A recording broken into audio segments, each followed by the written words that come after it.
Hello കൂട്ടുകാരെ, ഞായറാഴ്ചത്തെ അവധി കഴിഞ്ഞു. തിങ്കളാഴ്ചയായി. ഭയങ്കര മടിയുള്ള ദിവസമാണ് തിങ്കളാഴ്ച. കടുങ്കാപ്പി എടുത്ത് കുടിച്ചേക്കാമെന്ന് വിചാരിച്ചു. ഒരു കുടിക്കാനുള്ള വെള്ളവും കഞ്ഞിക്കുള്ള വെള്ളവും ഒരു നേരത്തെ മിച്ചം ഉണ്ടായിരുന്നു. കുറച്ച് ചോറും എല്ലാം തിളപ്പിക്കാൻ സെറ്റാക്കി വെച്ചിട്ടുണ്ട്. ഇങ്ങനെ വൈകിട്ട് വെച്ച മീൻകറിയായിരുന്നു. കുറച്ച് ചാറ് കുറച്ചേക്കാമെന്ന് വിചാരിച്ച് അത് തിളപ്പിച്ചു.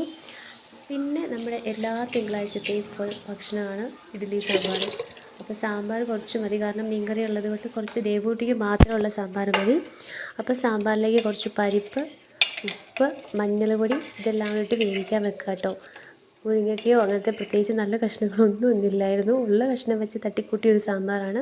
ദേവുവിന് എങ്ങനെയെങ്കിലും ഒരു സാമ്പാർ ഉണ്ടാക്കി കൊടുത്താൽ മതി. അപ്പോൾ സാമ്പാർ സെറ്റാക്കിയപ്പോഴത്തേന് നമ്മുടെ ചോറിനുള്ള വെള്ളം തിളച്ചു. അപ്പോൾ നമ്മൾ ഈ വെള്ളയരി ആട്ടോ ഉപയോഗിക്കുന്നത്. അടിപൊളി അരിയാണ്, പൊന്നി അരി എന്നാണ് നമ്മുടെ ഈ നാട്ടിൽ പറയുന്നത്. അപ്പം ഇതാകുമ്പോൾ വെള്ളം തിളച്ച് അങ്ങോട്ട് ഇട്ട് ഒരു അരമണിക്കൂറിനുള്ളിൽ വെന്ത് സെറ്റായി കിട്ടും. നമുക്ക് സമയം പോകുന്ന അവസ്ഥകളിലൊക്കെ വളരെ ഉപകാരപ്പെടും. ഇത് പടവലങ്ങയാണ്. പടവലങ്ങ നമ്മുടെ തോരനുള്ള സാഹിത്യമാണ്. പിന്നെ ഇഡ്ഡലി പാത്രത്തിൽ നമ്മൾ ഓൾറെഡി ഇഡ്ഡലിക്ക് വേണ്ടി വെള്ളം തിളയ്ക്കാൻ വെച്ചിട്ടുണ്ട്. വെള്ളം തിളച്ച് വരുമ്പോഴേക്ക് നമുക്ക് ഇഡ്ഡലി പാത്രത്തിൽ ഇഡ്ഡലി സെറ്റാക്കണം. അതിന് കുറച്ച് വെളിച്ചെണ്ണ തൂക്കി കൊടുത്തു. എന്നിട്ട് മാവ് ഒഴിച്ച് കൊടുക്കുന്നുണ്ട്. അങ്ങനെ ആകുമ്പോൾ ഇഡ്ഡലി പാത്രത്തിൽ അത് അധികം പറ്റി പിടിക്കാതെ തന്നെ നമുക്ക് ഇഡ്ഡലി കിട്ടും. അതിന് ശേഷം നമ്മൾ തട്ടിൽ ഉണ്ടാക്കിയ മാവ് ഇഡ്ഡലി പാത്രത്തിലേക്ക് വെക്കുന്നുണ്ട്. അതൊരു 10-20 മിനിറ്റ് കഴിയുമ്പോൾ നല്ല സൂപ്പർ ഇഡ്ഡലിയായിട്ട് കിട്ടുമെന്ന് പ്രതീക്ഷിക്കുന്നു. എങ്ങനെയാണെന്ന് അറിയില്ല, ഓരോ തവണയും ഓരോ സ്റ്റൈലിലാട്ടോ ഇഡ്ഡലി കിട്ടുന്നത്. ചിലപ്പോൾ നല്ല മയം ഉണ്ടായിരിക്കും. പിന്നെ വേറൊരു ചട്ടി അടുപ്പിൽ വെച്ച് നമുക്ക് പടവലങ്ങ തോരൻ ഉണ്ടാക്കാനാണല്ലോ.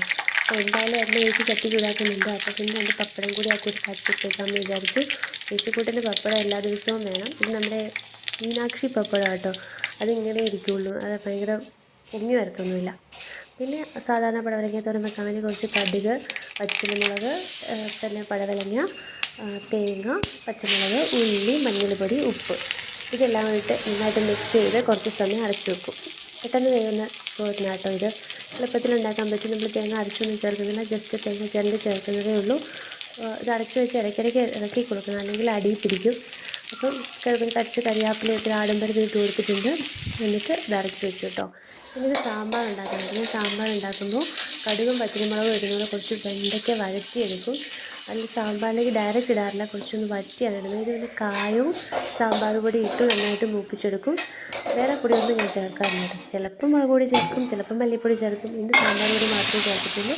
അതിലേക്ക് നമ്മുടെ വേവിച്ച കഷ്ണങ്ങളെല്ലാം തട്ടിക്കൊടുത്തു. എന്നിട്ട് നന്നായിട്ട് മിക്സ് ചെയ്ത് കുറച്ച് വെള്ളം കൂടി ചേർത്ത്, നന്നായിട്ട് കുറുകി വരുന്നത്.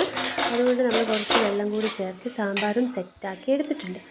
ഇതെല്ലാം സെറ്റാക്കി എടുക്കുമ്പോഴേക്കും നമ്മുടെ അടുക്കളയുടെ കോലമാണ് ഈ കാണുന്നത്. മുഴുവൻ പാത്രവും പൊടികളും മാവും എല്ലാം നിരന്ന് വാരി ഇങ്ങനെ കിടക്കുകയാണ്. ഇതിനെ ഒന്ന് സെറ്റാക്കി എടുക്കുക എന്നുള്ളതാണ് ഏറ്റവും മെയിനായിട്ടുള്ള പണി. മൊത്തം പാത്രവും നിരന്ന് വാരി കിടക്കുക കേട്ടോ. ഇപ്പം അത് കഴിഞ്ഞിട്ട് നമ്മൾ കിച്ചണിൽ നിന്ന് ഇറങ്ങുമ്പോൾ നമ്മുടെ കിച്ചൺ ഇത്രയും നമ്മൾ സെറ്റാക്കിയിട്ടു. പാത്രങ്ങളെല്ലാം കഴുകി റെഡിയാക്കി വെച്ചു. തറയൊക്കെ തുടച്ചു വൃത്തിയാക്കി നമ്മുടെ കിച്ചൺ നീറ്റാക്കിയിട്ട് വേണമല്ലോ നമുക്ക് ഇറങ്ങാൻ. ഇത്രയേ ഉള്ളൂ. Thank you.